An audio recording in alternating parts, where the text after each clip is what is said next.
Olá, bem-vindo ao nosso curso da PIC Cursos para o concurso de escrevente do Tribunal de Justiça do Estado de São Paulo. Eu sou o professor Pablo Moitinho e estarei com vocês lecionando as disciplinas de Direito Penal e Processo Penal. Eu sempre brinco com os meus alunos, #penal é muito mais legal. Não desiste não, falta pouco para a sua aprovação nesse concurso. Ah, professor, eu tenho grandes dificuldades porque eu não fiz direito, não conheço o direito penal e é cobrada essa matéria? Calma, nós vamos ajudar vocês à compreensão do que está sendo pedido nessa prova para que você possa gabaritar as questões de processo e de direito penal. Vamos conversar com o direito penal. Bom, turma, um primeiro ponto que eu gostaria de ressaltar com vocês é o que vai cair de direito penal. Você tem que conhecer a sua prova, saber o que vai cair na sua prova. Então, de acordo com esse edital que foi publicado, o que nós temos? No bloco 2, nos conhecimentos gerais, nós vamos ter 40 questões de conhecimentos gerais. Na nossa disciplina Direito Penal, nós vamos ter algumas questões sobre a lei, né, a lei seca que nós dissemos, o conteúdo da lei mesmo, lá do nosso Código Penal, que é onde estão as disposições sobre os crimes e as penas, e nós vamos ter as disposições de alguns artigos que tratam de crimes. Do artigo 293 a mais ou menos ao artigo 359. Só para vocês terem uma ideia, o Código Penal ele tem 361 artigos. Ele está dividido em duas partes. A parte geral, que é a compreensão do que é o crime, quais são as penas, e a partir do artigo 121 nós temos a chamada parte especial. Na parte especial, turma, o que nós temos? Os crimes em espécie. Qual que é a conduta tratada como crime? E qual é a pena aplicável? Por exemplo, o artigo 121, que não vai cair na sua prova, mas lá no título 1 dos crimes contra a pessoa, capítulo 1, crimes contra a vida, nós temos o quê?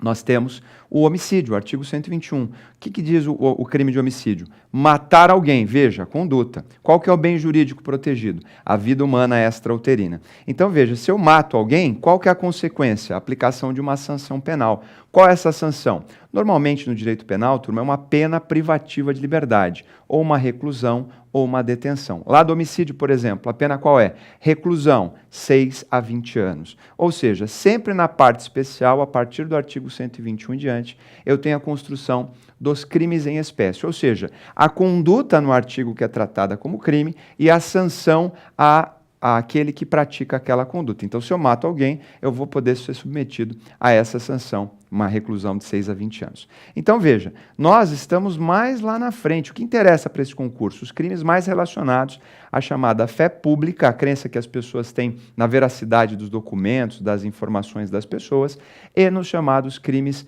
contra a administração pública ou contra a administração da justiça. Veja, você vai estar numa função de escrevente dentro da estrutura do Poder Judiciário. Então, você tem que conhecer esses crimes contra a fé pública e os crimes contra a administração pública. Então, o teu conteúdo de prova está justamente aí, na parte especial, mais lá no finalzinho, nos crimes que tratam da fé pública e administração pública, dos artigos 293 ao artigo 359. Professor, no bloco 2 de Direito Penal, então vão ser, no bloco 2 como um todo, são 40 questões. E Direito Penal, quantas questões nós vamos ter? Veja, no último concurso, que foi em 2015, nós tivemos quantas questões? 6 questões de Direito Penal. Então, veja, é um conteúdo que vai fazer a diferença para a sua aprovação ou não. Nós temos que gabaritar esse conteúdo de Direito Penal, turma. 6 questões, que normalmente cai o texto de lei, mas como você não fez direito, então nós estamos aqui para auxiliar a sua compreensão acerca desses tipos penais, desses crimes tratados no Código Penal. Legal? Estamos junto? Antes de nós começarmos, eu vou trabalhar quais são esses títulos que nós temos aí no título 10, no título 11. Como eu disse, o Código Penal ele é dividido em duas partes. Quer ver? Vamos colocar aqui no quadro para você ter uma compreensão melhor do que nós estamos falando. Então, veja lá. Então, o direito penal, turma, como é que nós estudamos o direito penal?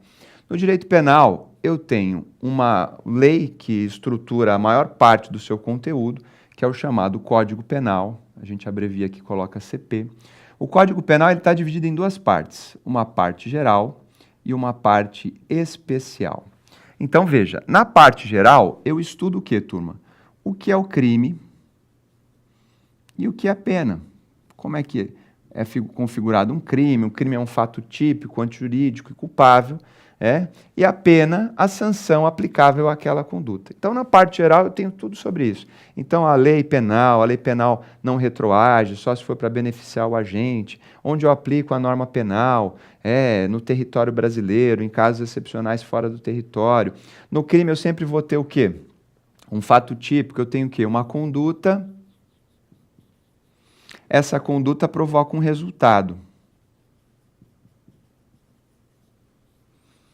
E entre a conduta e o resultado eu tenho um nexo de causalidade, NC, nexo de causalidade, tá?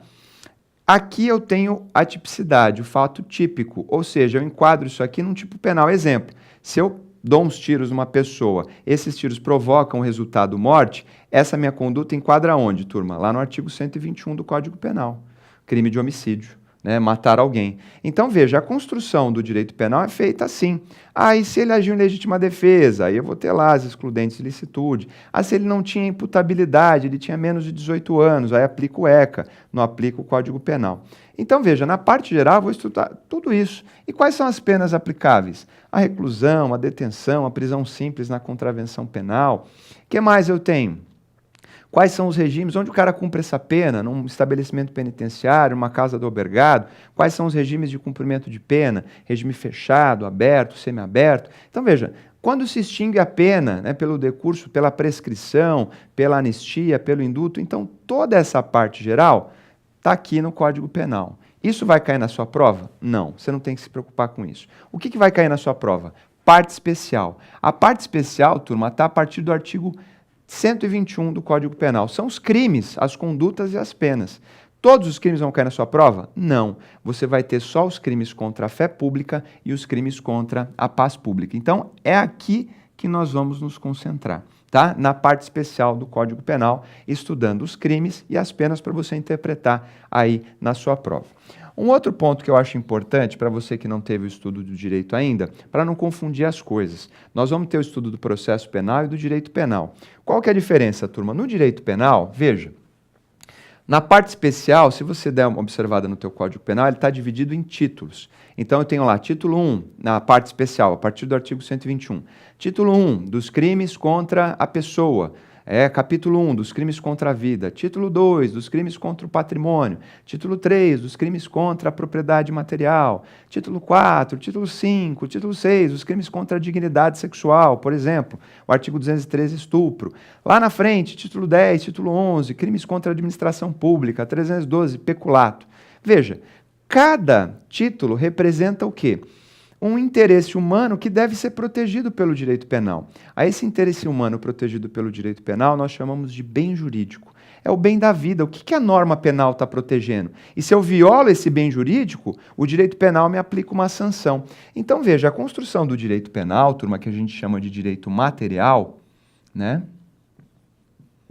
A construção do direito penal, que a gente chama de direito material, trabalha com a ideia de bens jurídicos, ou seja, bens da vida. Quais bens? Por exemplo, a vida, a liberdade, a honra, o meio ambiente, a administração pública, todos esses são bens jurídicos. O que acontece? Se eu violo um bem jurídico, qual que é a consequência que eu vou ter? Eu vou ter o quê? Uma sanção penal. A sanção penal normalmente é o quê, turma? Uma pena. É por isso que no crime eu tenho a construção da conduta, e da pena aplicável. Matar alguém, violei o quê? Qual o bem jurídico? A vida humana extraútero, porque se for intraútero é aborto. Então, na vida humana extrauterina, se eu violo, mato alguém, eu tenho uma sanção. O tipo penal diz, o artigo 121, matar alguém, pena, reclusão 6 a 20 anos. Então, veja, a consequência à violação do bem jurídico é a aplicação da sanção, que no direito penal, via de regra, é uma pena privativa de liberdade, uma detenção, uma reclusão. Tudo isso, turma, para satisfazer o que a gente chama de direito de punir do Estado. Só o Estado tem a possibilidade de aplicar a norma penal. Tá? Então, o direito penal, que a gente chama de direito material, nós vamos estudar o quê? Para a sua prova do concurso. Os crimes e as penas, tá certo? Então, nós estamos do lado de cá. A outra matéria que nós vamos estudar, eu vou até pegar uma cor diferente para você entender melhor. Vamos pegar o azul. É o direito processual penal. Vamos colocar aqui, ó, DPP. Não confunda direito penal com direito processual penal. O direito penal, turma, ele trata dos bens jurídicos, dos crimes, das sanções, das penas. Esse é o direito penal. Agora, como é que eu aplico isso? Está lá na norma, matar alguém é crime. Sanção, reclusão de 6 a 20 anos. Como é que eu aplico isso? Qual que é o instrumento que o Estado tem para aplicação do direito penal? Justamente o direito processual penal. Diferente do direito material, ele é chamado de direito processual. Tá? Direito processual. Então, veja, no direito processual, eu vou ter lá uma relação. Quem que vai julgar o caso? Não é o juiz? Eu não tenho um acusador, que é o Ministério Público, eu não tenho a defesa com o advogado, então eu tenho essa relação jurídica processual entre esses sujeitos processuais. Olha lá, ó, o juiz, o autor e o réu. Esse triângulo aqui, ó, que a doutrina chama de atum trium personarum. São as 3 personalidades do processo. O autor, o juiz e o réu. Quando você estiver lá no seu cargo, já tiver passado no concurso, tomar posse no seu cargo, veja, você vai integrar a estrutura do poder judiciário, que dá aso à consecução da justiça, da jurisdição, o exercício da aplicação do direito material. No caso aqui do direito penal, direito processual penal. Essa relação e o processo, turma, esse instrumento para aplicação, ele se dá mediante um chamado procedimento. E o que é o procedimento, turma? O procedimento é um conjunto de atos ordenados no tempo. Quer ver? Vamos fazer uma linha do tempo aqui embaixo, para você entender mais ou menos. Ó. Se acontece um fato, como eu disse lá, que em tese caracteriza um crime, o que vai acontecer? Vai ter que ser apurado esse fato, não vai? Então eu vou ter o quê? Uma fase para apurar esse crime. Eu vou ter lá um inquérito policial.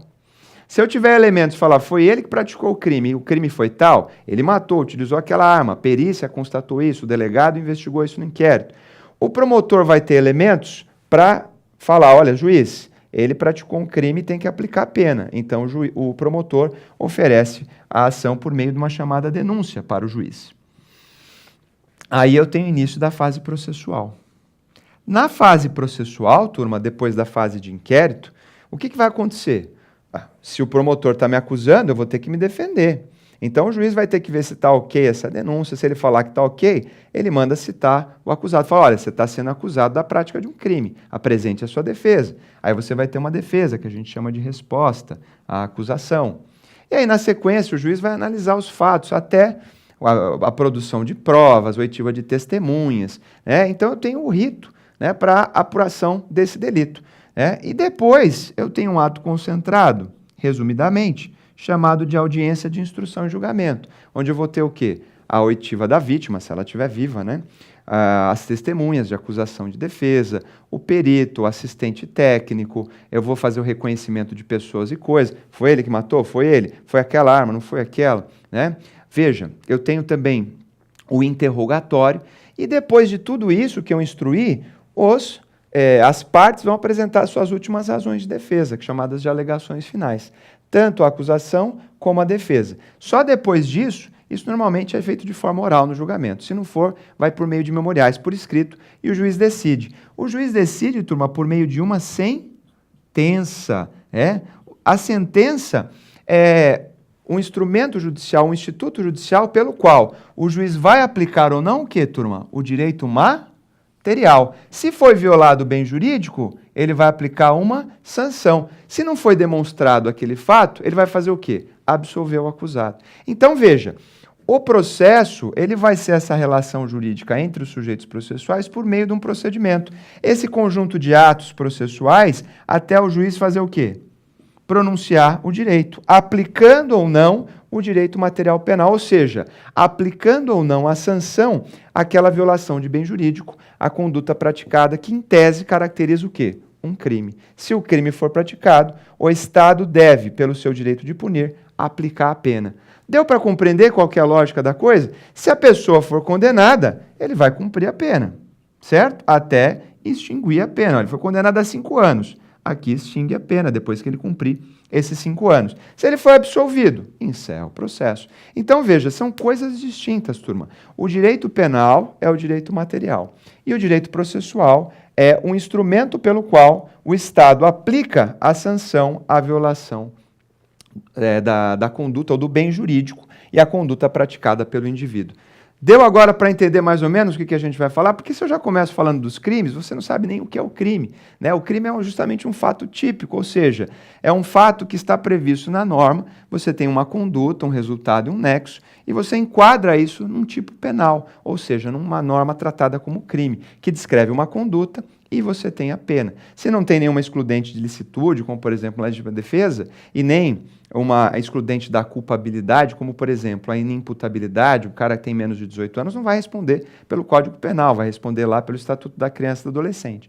Então eu aplico esse direito material por meio do processo. Então são coisas distintas. Uma coisa é o direito penal material, e nós vamos estudar a parte especial, os crimes específicos com relação à fé pública e com relação à administração pública. E uma outra coisa que nós vamos ver em outras aulas é o direito processual, ou seja, esse instrumento que o Estado tem para a aplicação do direito material, essa relação entre os sujeitos do processo, o juiz, o autor e o réu, por meio de um procedimento, um conjunto de atos ordenados, até o Estado efetivamente aplicar o direito no chamado exercício da jurisdição. Jurisdição, do latim iuris, direito, dicção, dictio, dizer, onde o Estado diz o direito, aplicando o direito ao fato que, em tese, caracteriza um crime. Nossa, professor, quanta informação! Pois é, de forma resumida, para você compreender o que é o direito penal, né, essa construção teórica em que você tem tipos penais, você tem crimes, condutas tratadas como não permitidas na sociedade e que só em última análise deve ser aplicada a sanção mais dura, mais rígida do Estado, que é a sanção penal, que é a restrição o quê? Do direito de ir e vir do indivíduo, a pena privativa de liberdade. Ok? Deu para ter uma primeira ideia do que é o direito penal, qual que é a diferença para o direito processual? Então agora, turma, vamos começar a falar um pouquinho do que vai cair na sua prova, dos crimes em espécie. Quais são esses crimes em espécie, turma? Dá uma olhada. O que vai cair na sua prova? Título 10, os crimes contra a fé pública. Capítulo 2, da falsidade de títulos e outros papéis públicos, artigos 293 a 295. Capítulo 3, da falsidade documental, artigos 296 a 305. Outras falsidades no capítulo 4, tudo isso no título 10, turma, artigos 307 e 308. E no capítulo 5, ainda no título 10, das fraudes em certames de interesse público. É isso somente, a fraude no concurso público. Artigo 311-A é uma inovação de 2011. Tá? Esse é o título 11 dos crimes contra a fé pública. E o segundo tópico que vai cair no direito penal na sua prova são justamente os chamados crimes contra a administração pública, o título 11 do Código Penal, onde vai cair o capítulo 1 dos crimes praticados por funcionário público contra a administração pública, ou seja, é o cara que está dentro da administração que acaba praticando o crime. Artigos 312 a 317 e 319 a 327. Capítulo 2, inverte agora. Não é mais o funcionário público contra a administração pública. No capítulo 2 são os crimes praticados pelo particular, ou seja, quem está fora da administração pública contra a administração pública. Artigos 328 a 333, 335 a 337. E no capítulo 3, nós temos os crimes contra a administração da justiça, especificamente, onde nós vamos ver os artigos 339 a 347, 350, 357 e 359. Legal? Deu para ter uma noção aonde nós estamos pisando, o que é o direito penal, a diferença do direito processual penal, o que são esses crimes em espécie que nós vamos começar a estudar? Pois bem, é isso que nós vamos começar a estudar agora. Está preparado? Está pronto? Força! Né? Não desiste não, falta pouco para a sua aprovação nesse concurso. Vamos começar então, turma, a estudar o título 10 do Código Penal, os crimes contra a fé pública. Antes de nós falarmos sobre os crimes contra a fé pública, primeiro eu preciso entender o que é fé pública, né, turma? Eu coloco uma indagação para vocês. O que é a fé pública? Né? Eu coloco um conceito aqui. É a crença na veracidade dos documentos, símbolos e sinais que são empregados pelo homem nas suas relações em sociedade. Veja, quando alguém me entrega algum documento, apresenta, sei lá, o RG para mim, ou me entrega algum material, alguma carta que ele assinou, fala, isso aqui fui eu que fiz, ou um diploma, um documento, né, ou mesmo um contrato, qual que é a presunção que nós temos com relação às coisas que as pessoas trocam entre elas? Eu tenho a crença que aquilo é o quê? É verdadeiro. Ou seja, eu tenho o pensamento de que há a veracidade daquele documento, aquele instrumento, um papel, normalmente um escrito, o documento, que alguma pessoa insere ali algum tipo de informação, algum fato relevante, e eu entendo, nas nossas relações em sociedade, que há o que? A veracidade naquela informação.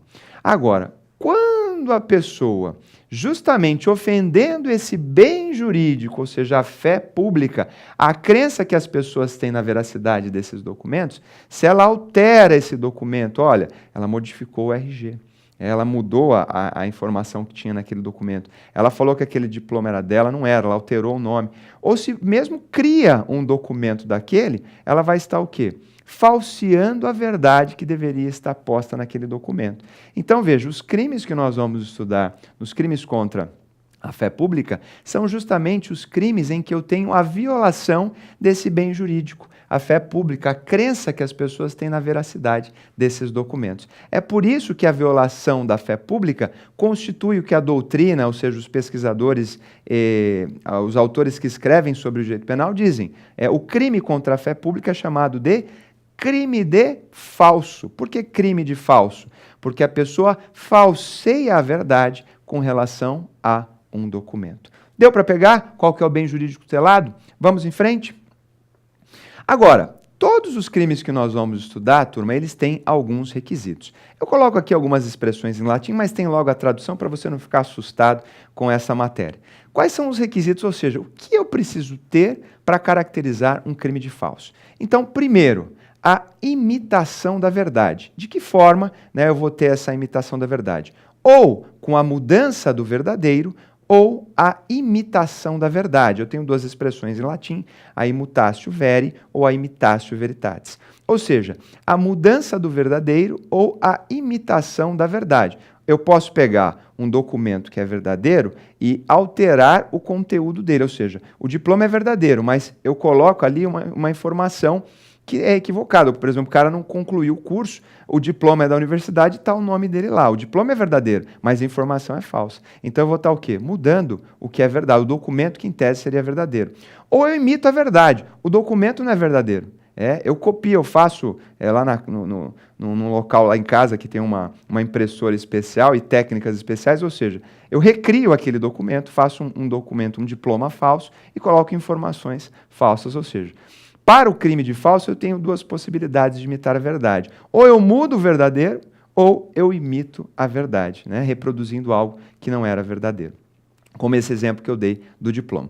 Outro requisito para o crime de falso, qual é, turma? O dano potencial, ou seja, para ter o crime de falso, esse dano, essa falsificação tem que ser algo que uma pessoa, nas suas plenas condições, fala, não, isso aqui não é falso. Realmente, olha, aparenta ser um documento legítimo, verdadeiro, falso. Por quê? Se o documento for aquela cópia grosseira, um documento de identidade, está lá com o brasão das armas do Estado de São Paulo todo torto, uma coisa toda mal feita, não engana ninguém. Então, não é possível algo grosseiro, uma falsificação grosseira, causar um dano, o potencial, um dano efetivo à sociedade. Ou seja, ofender essa crença que as pessoas têm. Porque qualquer um olha e fala, não, isso aqui é falso. Aí eu não vou ter o crime de dano. Então, outro requisito para o crime de dano, qual é? O dano em potencial. E o terceiro requisito para os crimes de falso, para você compreender, é o seguinte, é a intenção. Ou seja, todos os crimes que nós vamos estudar com relação aos crimes de falso, ou seja, os crimes contra a fé pública, eles exigem um requisito que a gente chama subjetivo, ou seja, está dentro da cachola, é a intenção do agente, que em direito penal nós chamamos de dolo. O que é o dolo, turma? É a intenção, ou seja, a intenção de mudar o verdadeiro ou imitar o verdadeiro, falseando aquele documento em uma das práticas dos crimes que nós vamos estudar. Ou seja, não existe crime de falso culposo. Foi um desvio de cuidado que eu tive, uma falta de cuidado, eu acabei produzindo aquele resultado. Não. Ou o cara falsifica porque ele quer falsificar e produzir, levar aquela informação para algum lugar para ele ter algum tipo de benefício, ou simplesmente falsificar, ou, se eu não tiver intenção, tiver um descuido, por descuido, eu não respondo por crime de falso. Então, todos os crimes que nós vamos estudar, os chamados crimes de falso, são os chamados crimes de falso, tem como elemento subjetivo a intenção do agente em imitar a verdade ou mudar a verdade. Esses são os requisitos para que nós tenhamos a caracterização do chamado crime de falso, ou seja, os crimes contra a fé pública. Legal? Pegou? Logo mais, vamos estudar o quê? Todos esses crimes, ok? Tamo junto? Não desiste, falta pouco.